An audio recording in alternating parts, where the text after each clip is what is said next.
নমস্কার বন্ধুরা, রিমিস কিচেনের নতুন একটা পর্বতে তোমাদের সবাইকে স্বাগত।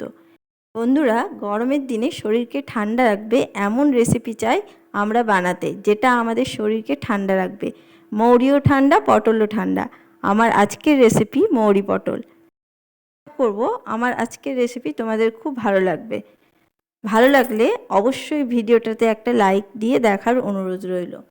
তো চলো দেখে নিই কত সহজে এই মৌরি পটল বানিয়ে নেওয়া যায়। এই গরমের সময় কিন্তু এই রেসিপিটা অসাধারণ লাগে। তো চলো দেখে নিই। এখানে দেখো আমি 300 গ্রাম মতন পটল নিয়ে নিচ্ছি। পটলগুলোকে ধুয়ে পরিষ্কার করে নিয়েছি। এবার পটলগুলোর দুদিকে দেখো আমি এইভাবে কিন্তু কেটে নিয়েছি, দেখতেই পাচ্ছ। এবার এটাকে আমি ওপরের যে চামড়াটা মানে ওপরের খোসাটা পুরোপুরি কিন্তু ছাড়াবো না, জাস্ট ওপরের এই জায়গাটা ছুরির পিছন দিক দিয়ে আমি ঘষে ঘষে তুলে দেবো। এটা কিন্তু পুরো খোসাটা তুলে ফেলবে না, ঠিক এইভাবে কিন্তু ঘষে ঘষে ওপরের যে একটা আস্তরণ থাকে সেটাকে সরিয়ে দেব। তো তোমাদেরকে আমি দেখিয়ে দিচ্ছি, দেখো এইভাবে তুলে নিচ্ছি। এবার দেখো তুলে নিয়েছি, তোমাদেরকে আমি দেখিয়ে দিচ্ছি, দেখো ঠিক এইভাবে তুলে নিয়েছি, দেখতে পাচ্ছ। এইভাবেই কিন্তু করে নেবে। দিয়ে দু অর্ধেক করে আমি কেটে নিয়েছি, দেখতে পাচ্ছ। এইভাবে দু অর্ধেক করে কেটে নেবে। তারপরে এখানে আমি দিয়ে দিচ্ছি লবণ। লবণ ও হলুদ দিয়ে পটলটাকে আমি মাখিয়ে নেব ভালো করে। তো দেখো লবণ দিয়ে দিলাম আর হলুদ দিয়ে দিলাম। এবার এটাকে ভালো করে হাত দিয়ে আমি মেখে নেব। লবণ ও হলুদটাকে ভালোভাবে মেখে নিতে হবে, তাহলে কিন্তু পটলের মধ্যে সমস্ত লবণ হলুদটা ভালোভাবে ঢুকতে পারবে। তো এইভাবে হাত দিয়ে ঘষে ঘষে ভালোভাবে মেখে নেবে। তো সমস্ত পটলকে আমি এইভাবে মেখে নিচ্ছি। তো দেখো আমি এটাকে মেখে নিয়েছি, রেডি করে নিয়েছি, দেখতেই পাচ্ছ। তো এইদিকে আরও নিয়েছি, দেখো এখানে আমি মিডিয়াম সাইজের দুটো আলু নিয়ে নিয়েছি, সেগুলোকেও লম্বা লম্বা করে কেটে নিয়েছি, ঠিক এই মাপে, দেখতে পাচ্ছ এই সাইজে কিন্তু কেটে নিয়েছি। তো এবার দেখো এখানে একটা কড়াই নিয়ে নিচ্ছি, তার মধ্যে আমি গরম করে নিয়েছি কড়াইটাকে। দিয়ে নিয়ে নিচ্ছি এখানে 1 চামচ মতন মৌরি আর অল্প একটু দারুচিনি, দেখতেই পাচ্ছ খুবই অল্প। এবার দুটোকে অল্প হালকাভাবে কিন্তু ভেজে নেব। খুব বেশি ডিপ ফ্রাই করার দরকার নেই, অল্প ভেজে নেব, যেন শুকনো, খুবই শুকনোভাবে বা ভালো লাল করে ভাজার কোনো প্রয়োজন নেই, হালকা সাঁতরে নেব, যেন খুব সুন্দর একটা সুগন্ধ ছাড়ে, ততক্ষণ পর্যন্ত এটাকে ভেজে নেব। তো দেখো 1 মিনিট মতন ধরে ভেজে নিলাম। তারপর এটাকে মিক্সির মধ্যে দিয়ে আমি এটাকে গুঁড়ো করে নেব। আমি মিক্সির মধ্যে নিয়ে নিয়েছি, এটাকে আমি গুঁড়ো করে নিচ্ছি। তো দেখো দেখো গুঁড়ো করে নিয়েছি। গুঁড়ো করে দেখতেই পাচ্ছ ঠিক এরকমভাবে পাউডার বানিয়ে নিতে হবে।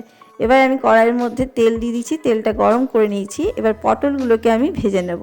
যে পটলগুলো আমি কেটে রেখেছিলাম, নুন হলুদ মাখিয়ে রেখেছিলাম, সেই পটলগুলোকে আমি দিয়ে দিচ্ছি তেলের মধ্যে। এবার এই পটলগুলোকে আমি ভালোভাবে ভেজে নেব। তো দেখো সমস্ত পটল আমি দিয়ে দিচ্ছি একে একে। পটলগুলো আমি দিয়ে দিলাম। এবার দেখো একটা পাশ হওয়ার জন্য আমি এটাকে চাপা দিয়ে, একটা পাশ হয়ে যায় সেরকমভাবে চাপা দিয়ে দিলাম। আর এমনভাবে এটাকে ভাজতে হবে যেন 60% মতন সেদ্ধ হয়ে যায়। তো দেখো একটা পাশ আমার হয়ে গেছে, তোমাদেরকে আমি তুলে দেখাচ্ছি। একটা দিক হয়ে গেছে, আবার অপর দিকটা উল্টে দিচ্ছি। এভাবে উল্টে পাল্টে কিন্তু পটলগুলোকে ভেজে নেব। তো প্রত্যেকটা পটলকে আমি আবার উল্টে দিচ্ছি, দিয়ে অপর পাশটাও কিন্তু আমাকে হতে দিতে হবে। তো এটাকে আমি উল্টে আবারও কিন্তু চাপা দিয়ে খানিকক্ষণ হতে দেব, যেন একটু সেদ্ধ হয়ে যায়। 60% মতন কিন্তু সেদ্ধ হওয়া চাই। দেখো এটা কিন্তু হয়ে গেছে। তো দুপাশই কিন্তু ভালোভাবে ভাজা হয়ে গেছে, দেখতেই পাচ্ছ। এবার আমি পটলগুলোকে তুলে নেব।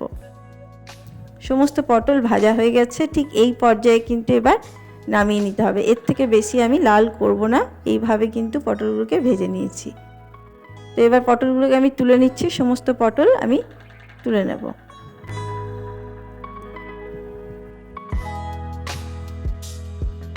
দেখো সমস্ত পটল আমি তুলে নিয়েছি, দেখতে পাচ্ছ। এবার যে তেলটা রয়ে গেছে তার মধ্যে যে লম্বা লম্বা করে কেটে রেখেছিলাম আলুগুলো, সেই আলুটা আমি দিয়ে দিলাম। এবার আলুটাকেও আমি হালকাভাবে কিন্তু ভেজে নেব, খুব বেশি ভাজবো না। এটাও কিন্তু ঠিক 60% মতন ভেজে নিতে হবে। তার মধ্যে অল্প একটু লবণ দিয়ে দিলাম আর সামান্য হলুদ দিয়ে দিলাম। তো দেখো এবার নাড়াচাড়া করে, অল্প একটু নাড়াচাড়া করে নেব। এটাকেও আমি ঢাকা দিয়ে হতে দেব। এইভাবে করলে কিন্তু আলু পটলটা বেশ হালকা নরম হয়ে যাবে, তাহলে কিন্তু রেসিপিটা তৈরি করতে সুবিধা হবে। তো দেখো চাপা দিয়ে আমি এটাকে হতে দিয়েছিলাম, এটাও কিন্তু দেখো হয়ে গেছে, দেখতেই পাচ্ছ লাল লাল হয়ে গেছে, আর 60% পর্যন্ত কিন্তু একদম সেদ্ধ হয়ে গেছে। ঠিক এইভাবেই কিন্তু ভেজে নেবে, তাহলে কিন্তু খুব সুবিধা হবে করতে। তো দেখো আমি এবার পুরো আলুগুলোকেও তুলে নিচ্ছি, সমস্ত তেল থেকে তুলে নিলাম সমস্ত আলুকে। এবার দেখো আরও তেল কিন্তু রয়ে গেছে, এই তেলের মধ্যেই কিন্তু আজকে রান্নাটা করে দেখাবো। তো তার মধ্যে আমি এখানে 2টো কাঁচা লঙ্কাকে দিয়ে দিলাম, লঙ্কাটাকে হালকাভাবে ভেজে নেব। তো দেখো হালকা ভেজে নিয়েছি। এবার 2টো ছোট্ট ছোট্ট তেজপাতা আমি এখানে দিয়ে দিলাম। এবার তেজপাতাটাকেও একটু নাড়াচাড়া করে নিলাম। তো এবার তার মধ্যে দেখো এখানে যে মৌরিটাকে গুঁড়ো করে রেখেছিলাম সেটা আমি 1 চামচ মতন দিয়ে দিলাম তেলের মধ্যে। তো এবার একটু নাড়িয়ে নিলাম, নাড়িয়ে চাড়িয়ে একটু ভেজে নিলাম। তারপর আমি এখানে দিয়ে দিচ্ছি লাল লঙ্কার গুঁড়ো, আর দিয়ে দিচ্ছি হলুদ গুঁড়ো অল্প, আর দিয়ে দিলাম কাশ্মীরি লঙ্কার গুঁড়ো। এবার এই মশলাটাকে ভালোভাবে নাড়িয়ে চাড়িয়ে ভেজে নেব। আর তার মধ্যে একটু জল দিয়ে দিচ্ছি, কারণ না হলে কিন্তু মশলাটা পুড়ে যাবে। যখনই এইভাবে মশলা দেবে তখন কিন্তু একটু জল দিয়ে দেবে, না হলে কিন্তু মশলাটা পুড়ে যাওয়ার সম্ভাবনা থাকতে পারে। তো এবার নাড়াচাড়া করে নিচ্ছি ভালো করে। দেখো এখান থেকে তেল ছেড়ে দিচ্ছে, তো খানিকক্ষণ নাড়াচাড়া করে নেব। নাড়াচাড়া করে নেওয়ার পরে এবারে দিয়ে দিচ্ছি আদা বাটা। এখানে আমি 1/2 চামচ মতন আদা বাটা দিয়ে দিলাম। তো এবার আদা বাটাটা দিয়েও কিন্তু মশলার সাথে ভালোভাবে কষিয়ে নিতে হবে। যতক্ষণ না আদার কাঁচা গন্ধ চলে যাচ্ছে ততক্ষণ কিন্তু এটাকে কষিয়ে নিতে হবে ভালো করে। তো দেখো একটু সময় নিয়ে এটাকে কষিয়ে নিচ্ছি, প্রায় 2 মিনিট মতন এটাকে নাড়াচাড়া করে নিয়েছি। তো দেখো এবার দিয়ে দিচ্ছি স্বাদ মতন লবণ, আর দিয়ে দিলাম স্বাদ মতন চিনি। লবণ আর চিনিটা দেওয়ার পরও কিন্তু ভালোভাবে মিশিয়ে নিতে হবে মশলার সাথে। তো দেখো এটাকে একটু কষিয়ে নিচ্ছি ভালো করে। তো এখান থেকে দেখতেই পাচ্ছ তেল রিলিজ করে দিয়েছে। তো এরপর আমি এখানে 1 বাটি মতন দুধ নিয়েছি। এটা আমি গুঁড়ো দুধ ব্যবহার করেছি, তোমরা চাইলে কিন্তু লিকুইড দুধটাও ব্যবহার করতে পারো। আমি গুঁড়ো দুধটাকে গরম জলে গুলে নিয়ে এখানে দিয়ে দিলাম। তো এবার ভালো করে নাড়াচাড়া করে নিলাম। একটু ফুটে উঠলেই এর মধ্যে যে আলু পটলটা ভেজে রেখেছিলাম সেটা কিন্তু আমি দিয়ে দেবো। তো দেখো আলু পটল ভাজাটা আমি এখানে দিয়ে দিলাম। এবার একটু দুধের সাথে ভালোভাবে মিশিয়ে নেব। মিশিয়ে নিয়ে এটাকে আমি চাপা দিয়ে হতে দেবো। তো দেখো আমি পুরো মিশিয়ে নিলাম এভাবে। এই রান্নাটা কিন্তু করা খুবই সহজ, বন্ধুরা একবার হলেও বাড়িতে বানিয়ে দেখো, আর অসাধারণ খেতে লাগে। তোমরা বানালেই বুঝতে পারবে যে এটা কতটা ভালো হয়। তো এইভাবে দেখো নাড়াচাড়া করে নিয়ে এটাকে আমি জাস্ট যেটুকু বাকি আছে সেদ্ধ হতে সেটা কিন্তু এরকমভাবে ঢাকা দিয়ে সেদ্ধ করে নেব। তো দেখো আমার হয়ে গেছে, আমি তোমাদেরকে দেখাচ্ছি যে এটা সেদ্ধ হয়ে গেছে, রেডি কিন্তু হয়ে গেছে। যখনই দেখবে এটা সেদ্ধ হয়ে গেছে জানবে কিন্তু এই রেসিপিটা রেডি হয়ে গেছে। তো দেখো দেখাচ্ছি তোমাদেরকে আমি, এটা কিন্তু আলুটাও সেদ্ধ হয়ে গেছে, পটলটাও সেদ্ধ হয়ে গেছে। দেখতেই পাচ্ছ আলু কিন্তু সেদ্ধ হয়ে গেছে, তার মানে এটা সেদ্ধ হয়ে গেছে। এরপর ঠিক শেষ পর্যায়ে কিন্তু একটা জিনিস দেবো এর মধ্যে, সেটা কিন্তু খুবই গুরুত্বপূর্ণ, এটা দিতেই হবে। তো তার মধ্যে দেখো একটা ফ্রাইং প্যান নিয়ে নিয়েছি, তার মধ্যে এখানে দিয়ে দিলাম 1 চামচ মতন ঘি, আর দিয়ে দিচ্ছি যে মৌরিটা গুঁড়ো করে রেখেছিলাম সেখান থেকে আরও 1 চামচ এখানে দিয়ে দিলাম। এবার ঘিয়ের সাথে মৌরিটাকে ভালোভাবে ভেজে নেব।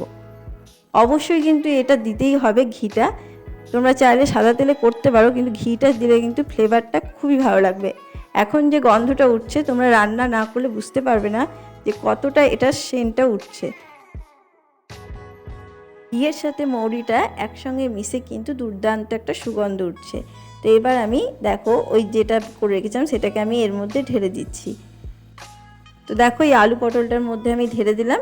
এবার একটু নাড়াচাড়া করে এটাকে মিশিয়ে নেব ভালো করে, তাহলেই কিন্তু আমাদের এই মৌরি পটল রেডি হয়ে যাবে। তো এইভাবে কিন্তু অবশ্যই কিন্তু এই উপকরণটা দিতেই হবে, এটা না দিলে কিন্তু মৌরি পটল তৈরিই হবে না। তো দেখো এইভাবে একটু নাড়াচাড়া করে নিলাম। এবার আমি এটাকে ঢাকা দিয়ে স্ট্যান্ডিং টাইম রেখে দিলেই কিন্তু এই মৌরি পটল রেডি হয়ে যাবে। দেখতে পাচ্ছ একটু সামান্য ফুটে উঠেছে,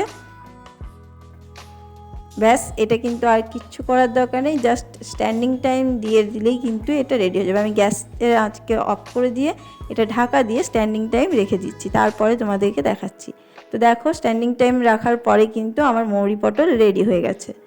এইভাবে তোমরাও একবার বাড়িতে বানিয়ে দেখো, অসাধারণ লাগে। আর এই গরমের সময় এরকম হালকা খাবার খুবই ভালো লাগবে, গরম ভাতের পাশে বা রুটির সাথেও কিন্তু খেতে পারো, কোনো অসুবিধা নেই। তো এইভাবে কিন্তু তোমরা মৌরি পটল বাড়িতেও বানাও এবং বন্ধুদের সাথে অবশ্যই শেয়ার করো। দেখো কতটা দুর্দান্ত দেখতে হয়েছে মৌরি পটলটা। একবার বাড়িতে কিন্তু বানিয়ে দেখবে বন্ধুরা, আর আমাকে অবশ্যই কমেন্ট বক্সে জানাবে যে তোমাদের কেমন লাগলো। যদি ভালো লাগে অবশ্যই আমাকে জানিও কমেন্ট বক্সে। তোমাদের একটা কমেন্ট কিন্তু আমার কাছে অনেক গুরুত্বপূর্ণ। তো দেখো এইভাবে কিন্তু বানিয়ে নিলাম, দেখতেই পাচ্ছ অসাধারণ লাগছে। বন্ধুদের সাথে একবার শেয়ার করবে অবশ্যই, আর এই গরমে এই রান্নাটা তোমরাও করে নাও। যদি আমার ভিডিওটা ভালো লাগে অবশ্যই একটা লাইক করে দিও, শেয়ার করে দিও, কমেন্ট করে দিও। নিত্য নতুন রেসিপি পেতে আমার চ্যানেলটাকে অবশ্যই সাবস্ক্রাইব করে দিও এবং পাশে থাকা বেল আইকনটি অবশ্যই প্রেস করে দিও, তাহলে আবার কোনো নতুন রেসিপি দিলে আবার প্রথম নোটিফিকেশান তোমাদের কাছে পৌঁছে যাবে। তো আশা করব আমার ভিডিওটা ভালো লেগেছে। আজকে এই পর্যন্তই, আবার কোনো নতুন রেসিপি নিয়ে হাজির হব। তোমরা সবাই ভালো থেকো, সুস্থ থেকো। ধন্যবাদ।